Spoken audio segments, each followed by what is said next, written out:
Hello friend, मैं राकेश सोनी। आज मैं इस वीडियो में आप लोगों को एएमएफ पैनल के बारे में और इसके टाइप्स के बारे में एक्सप्लेन करूंगा। तो चलिए हम अपना वीडियो स्टार्ट करते हैं। AMF panel. एएमएफ का मतलब है ऑटोमेटिक मेन फेल्योर पैनल, जो पावर सप्लाई के voltage drop, single facing, phase reversal या पावर फेल होने पर डीजी को स्टार्ट करने का सिग्नल देता है और लोड को डीजी पर ट्रांसफ़र करता है और कंटिन्यूसली वोल्टेज लेवल को मॉनिटर करता है और दोनों एसीबी से ओवरलोड और वोल्टेज लेवल रिले का फीडबैक भी लेता है और लोड को मैनेज करने का काम करता है। यहाँ पर एक सिंपल ब्लॉक डायग्राम जो एएमएफ पैनल से मेन सप्लाई और डीजी कनेक्ट है और एएमएफ लोड को प्रॉपर सप्लाई प्रोवाइड करने का काम करता है। चलिए हम इसको जो है आगे अच्छे से एक्सप्लेन करेंगे। तो हम आगे बढ़ते हैं, देखते हैं कि हमारे एएमएफ पैनल कितने टाइप्स के होते हैं। Number 1, relay based AMF panel और वोल्टेज मॉनिटरिंग रिले शो कर रहा है जो रिले बेस्ड एएमएफ पैनल में यूज़ होता है। दूसरा है micro controller based AMF panel. यहाँ पे जो है माइक्रो कंट्रोलर है जो इस एएमएफ पैनल के लिए यूज़ होता है। और तीसरा है पीएलसी बेस्ड एएमएफ पैनल। यहाँ पे पीएलसी शो कर रहा है जो पीएलसी बेस्ड एएमएफ के लिए यूज़ होता है। अब हम सारे पैनल्स को एक एक करके एक्सप्लेन करेंगे। तो चलिए हम पहले देखते हैं relay based AMF panel. Relay based AMF panel में जो है रिले बेस्ड सिस्टम जो है और उसका जो है ऑपरेटिंग एंड कंट्रोलिंग जो रिले के स्विचिंग से होता है। यूज्ड इक्विपमेंट इसमें क्या क्या यूज होता है? पावर फेज फेल्योर डिटेक्टर मतलब voltage sensor, overload relay, air circuit breaker, battery charger, delay timer, MCB और बस कपलर। और यहाँ पे वोल्टेज सेंसर वोल्टेज को मॉनिटर करता है और सेटिंग के अकॉर्डिंग ऑपरेट करता है। और डिले टाइमर की बात करें, डिले टाइमर जो है हमारा जो ऑपरेशन को उसमें डिले देने का काम करता है। जैसे अगर हमारा सिस्टम में फ्लक्चुएसन होता है, फ्लक्चुएसन होने की कंडीशन में अगर फ्लक्चुएसन हुआ तो हमारा वोल्टेज सेंसर ने उसे सेंस किया, सेंस करने पर उसको जो है आगे का कमांड देता है। तो जिससे अगर डिले टाइमर नहीं होगा तो हमारा सिस्टम इमीडिएट ऑपरेट हो जाएगा। फ्लक्चुएसन में भी हमारा एएमएफ पैनल एक्टिवेट हो जाएगा और डीजी को ऑपरेट कर देगा और हमारा लोड ट्रांसफ़र कर देगा। इन सब को अवॉइड करने के लिए हम वहाँ पे डिले टाइमर यूज करते हैं। डिले टाइमर यूज करने से कि जैसे हमारा जो पावर फ्लक्चुएसन हुआ तो उसमें जो हमारा डिले होने की वजह से वह जो है सिग्नल आगे नहीं जाता है, जिससे हमारा जो प्रोसेस वहीं पे रुक जाता है और हमारा जो सिस्टम नॉर्मल ही रहता है। अब बात करते हैं हम जो एएमएफ पैनल ऑपरेट कब होता है। जैसे जब हमारा वोल्टेज अनबैलेंस हो, मतलब कि आर वाई बी फेस में वोल्टेज अनबैलेंस हो तो काम करता है। दूसरा जो है सिंगल फेस, यानी कि हमारा कोई फेस आउटेज हो जाता है तब, ओवरलोड कंडीशन में, पावर फेल होने पर, या फिर फेज़ रिवर्सल की बात करें कि अगर उनका जो फेज सीक्वेंस अगर चेंज होता है तब भी ये सिस्टम ऑपरेट होता है। हम देखेंगे रिले क्या होता है। रिले एक इलेक्ट्रोमैकेनिकल स्विच होता है। इन दिनों कई टाइप के रिले अवेलेबल हैं और इनके स्विचिंग से सिस्टम के ऑपरेशन, प्रोटेक्शन और कंट्रोलिंग करते हैं। यहाँ पे कुछ टाइप के रिले हैं, जैसे इलेक्ट्रोमैग्नेटिक रिले, थर्मल रिले और इंडक्शन रिले। और इन हार्डवेयर के स्विचिंग लॉजिक को यूज करके इलेक्ट्रिकल सर्किट को कंट्रोल करते हैं। तो चलिए अब हम आगे देखते हैं block diagram of relay based AMF panel. यह जो है इसका ब्लॉक डायग्राम है। हम इस ब्लॉक डायग्राम का यूज करके इसे हम अच्छे से समझ सकते हैं। जैसा कि हम यहाँ पे देख रहे हैं कि यहाँ पे हमारा वोल्टेज मॉनिटरिंग रिले है, वोल्टेज सोर्स सेलेक्टर है और यहाँ पे कॉन्ट्रैक्टर एसीबी जो मेन सप्लाई से जुड़ा है और यहाँ पे कॉन्ट्रैक्टर एसीबी जो जनरेटर से जुड़ा है और यहाँ पे कंट्रोल सिग्नल जो है जनरेटर को जाता है और यहाँ पे लोड है। तो जैसे हमारा बात करें कि हमारा मेन सप्लाई से लोड कनेक्ट है, मेन सप्लाई यहाँ से ऑन है और यहाँ से जो है एसीबी से होते हुए लोड को कनेक्ट है और यहाँ से हमारा फीडबैक यहाँ पे वोल्टेज मॉनिटरिंग रिले को जाता है कि और ये सेंस कर रहा है कि ये हमारा जो मेन सप्लाई ऑपरेट है, मतलब मेन सप्लाई यहाँ से चार्ज है। जैसे ही हमारा पावर फेल होता है, पावर फेल होने की कंडीशन में यहाँ से इसको जो है, ये जो यहाँ पे वोल्टेज मॉनिटर रिले जो है वोल्टेज जीरो सेंस करता है, फिर अंडर वोल्टेज सेंस करता है कि हमारा पावर आउटेज हो चुका है। पावर आउटेज होने पे तुरंत सिग्नल दे देता है वोल्टेज सिलेक्टर को कि मेन सप्लाई का वोल्टेज जीरो हो गया एट, जो यहाँ पे टाइम डिले होता है, टाइम डिले के अकॉर्डिंग जो सिग्नल देता है। तो ये जो है वोल्टेज सिलेक्टर तुरंत जो है कमांड दे देता है जो है जनरेटर को स्टार्ट होने के लिए। जैसे जब हमारा जनरेटर यहाँ से स्टार्ट हो गया, स्टार्ट होने के बाद जब यहाँ पे वोल्टेज बराबर हमें यहाँ पे वोल्टेज मॉनिटर रिले को मिलने लगता है, तो ये फिर सिग्नल दे देता है कि यहाँ पे हमारा वोल्टेज मिलने लगा है, वोल्टेज आ गया है। वोल्टेज आने के बाद फिर ये जो है एसीबी को, डीजी के एसीबी को सिग्नल देता है डीजी चार्ज होने के लिए, और हमारा डीजी का एसीबी चार्ज होते ही ये हमारा लोड पूरा जो डीजी पे ट्रांसफ़र हो जाता है। अब बात करते हैं जैसे ही हमारा पावर रीस्टोर होता है। जैसे हमारा पावर अगर रिस्टोर हुआ तो उस कंडीशन में फिर से यहाँ पे वोल्टेज मॉनिटर रिले सेंस करता है कि यहाँ पे वोल्टेज यहाँ पे हमारा मेन सप्लाई रिज्यूम हो चुका है। रिज्यूम होने पे फिर जो यहाँ पे टाइम डिले होता है, टाइम डिले के कारण ये फिर वोल्टेज सेलेक्टर को सिग्नल जाता है। वोल्टेज सेलेक्टर जो है इमीडिएट जो है डीजी का जो ब्रेकर को उसे जो है ऑफ़ कर देता है, और उसे ऑफ़ करता है, और इधर जो है मेन सप्लाई का ब्रेकर को चार्ज कर देता है, जिससे कि हमारा जो लोड जो है मेन सप्लाई पे से कनेक्ट हो जाता है। उसके बाद फिर हमारा जो वोल्टेज सिलेक्टर है डीजी को सिग्नल देता है कूल रन और शट डाउन का। ये जो हमारा रिले बेस्ड एएमएफ पैनल का ब्लॉक डायग्राम है। और यहाँ पर जो बात करें जनरेटर का ब्रेकर और मेन सप्लाई का ब्रेकर, इन दोनों के बीच में इंटरलॉकिंग होता है, जिससे कि जो है एट ए टाइम पे केवल एक ही ब्रेकर ऑपरेट हो। आगे देखते हैं कि इस पैनल का एडवांटेज एंड डिसएडवांटेज क्या है।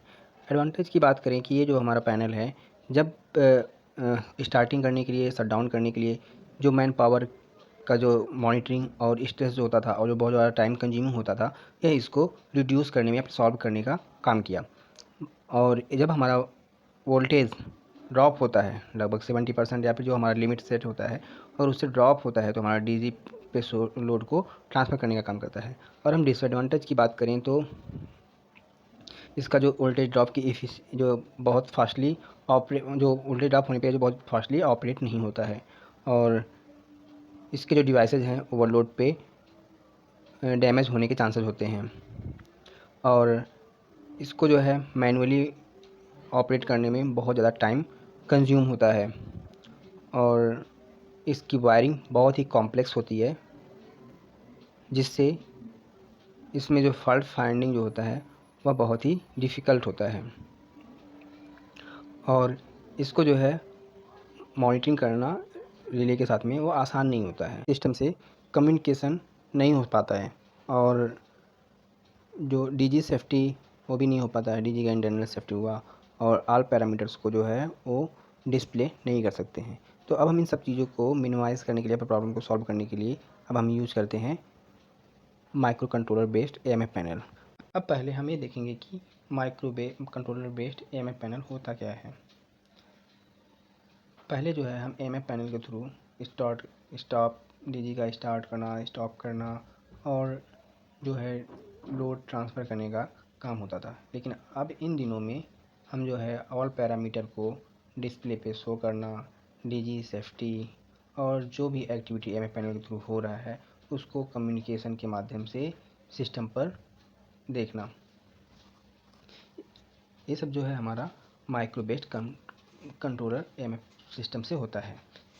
तो हम देखते हैं कि यहाँ पे जो इक्विपमेंट हमारे यूज हो रहे हैं वो कौन कौन से हो रहे हैं। तो यहाँ पे हमारा माइक्रो कंट्रोलर है, जिसमें phase detector, phase failure detector, overload delay time, timer सब एक ही में है। और यहाँ पे कम्युनिकेशन पोर्ट भी होता है जो डिस्प्ले पे ऑल पैरामीटर्स को शो करता है, और air circuit breaker, battery charger, MCB, बस कपलर।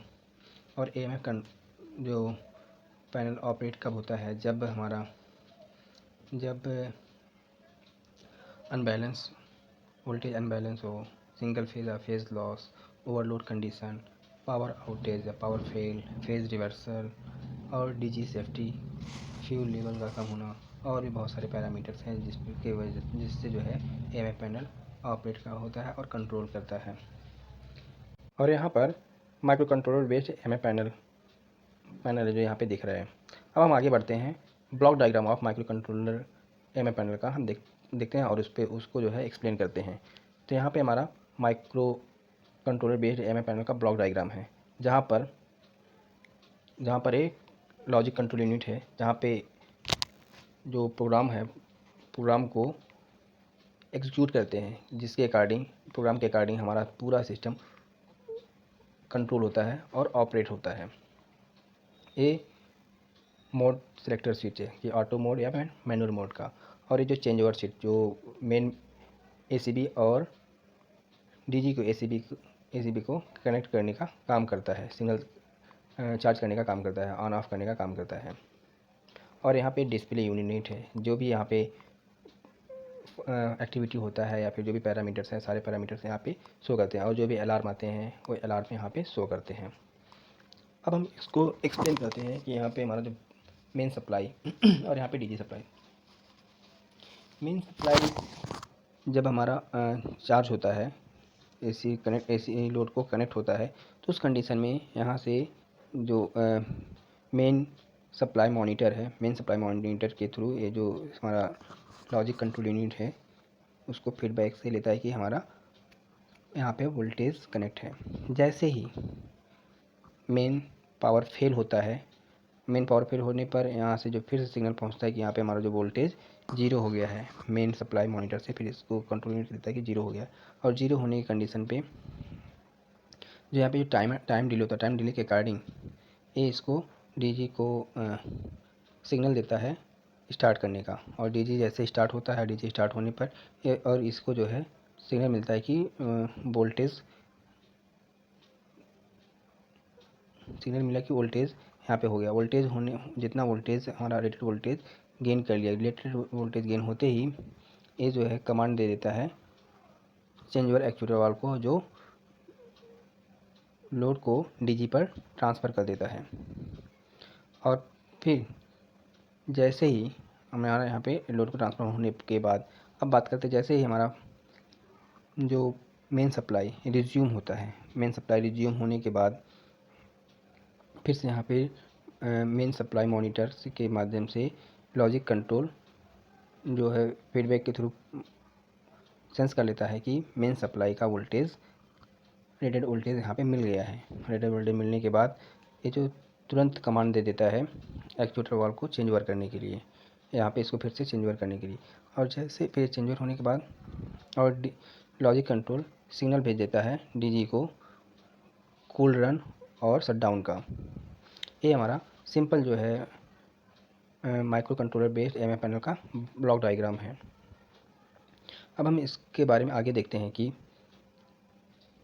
जो micro controller based AMF panel का फंक्शन क्या क्या होता है। तो यहाँ पे हम देख रहे हैं कि इसका जो डिस्प्ले पे अलार्म आता है, तो अलार्म में क्या क्या आता है।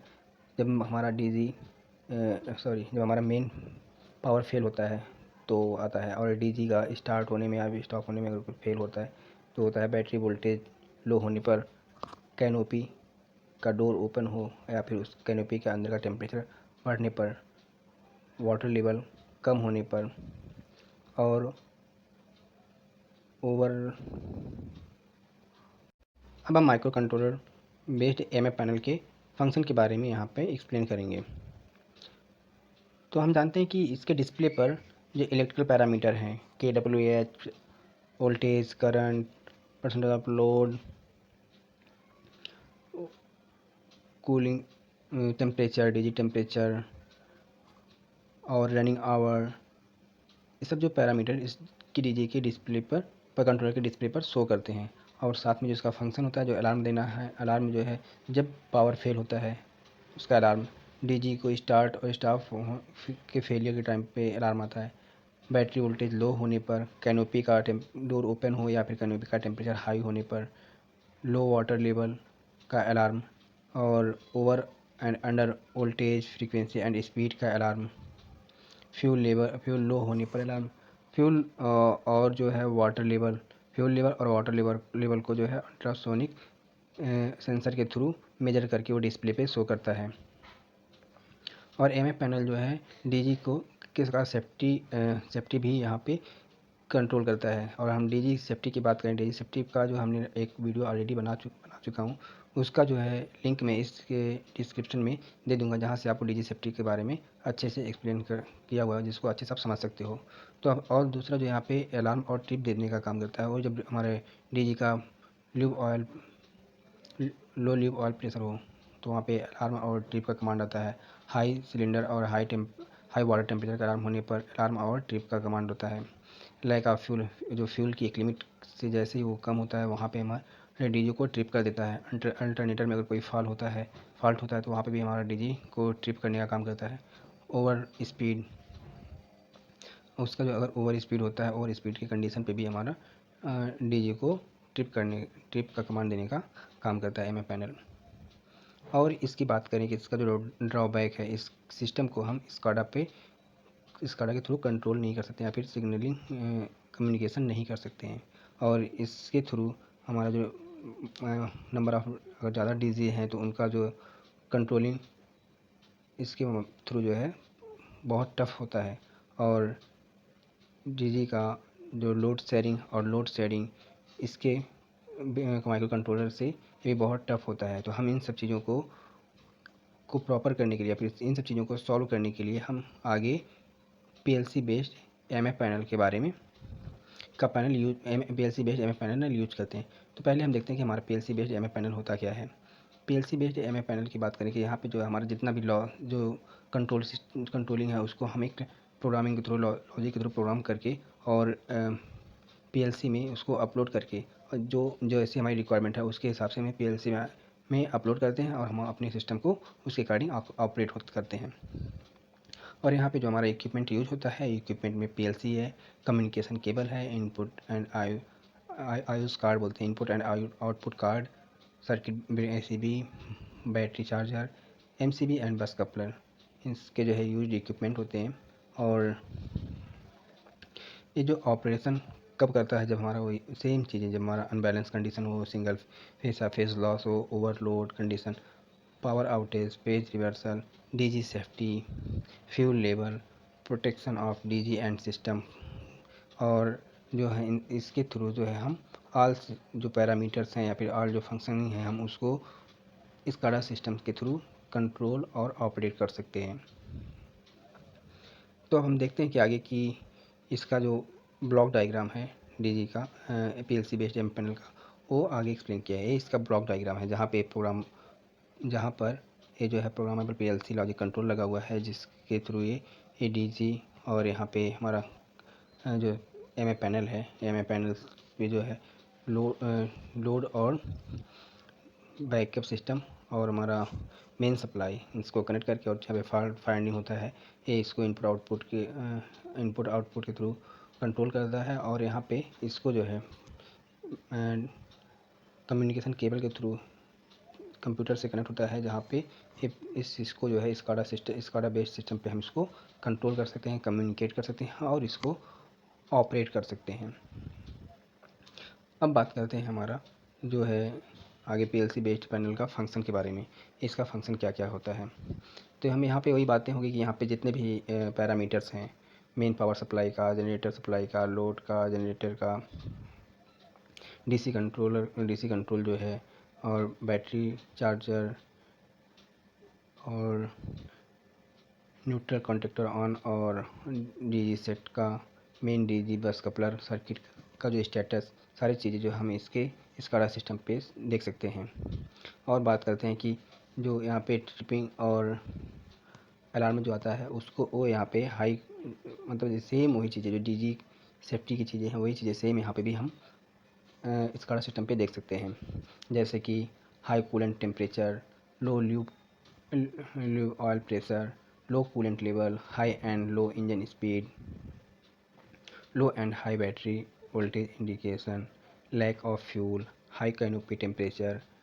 और आगे जो है डीजी जब हम फेल होता है तो वो केवल 3 अटेम्प्ट देता है डीजी को स्टार्ट करने के लिए, उसके बाद वो स्टॉप कर देता है। और ये under and over voltage under and over frequency, loss of excitation, over current and earth fault and short circuit protection, unbalanced load, restricted earth fault protection, over and under speed, load shedding on high temperature. जब temperature हमारा किसी एक D G का temperature बढ़ रहा है तो उसको जो है उस लोड को जो है दूसरे डी जी पर ट्रांसफ़र करने का काम भी करता है।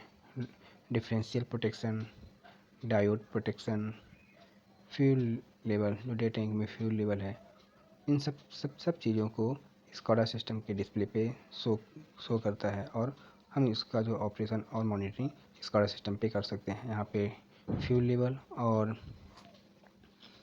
वाटर लेवल अल्ट्रासोनिक रेज के माध्यम से यहाँ पे मेज़र किया जाता है।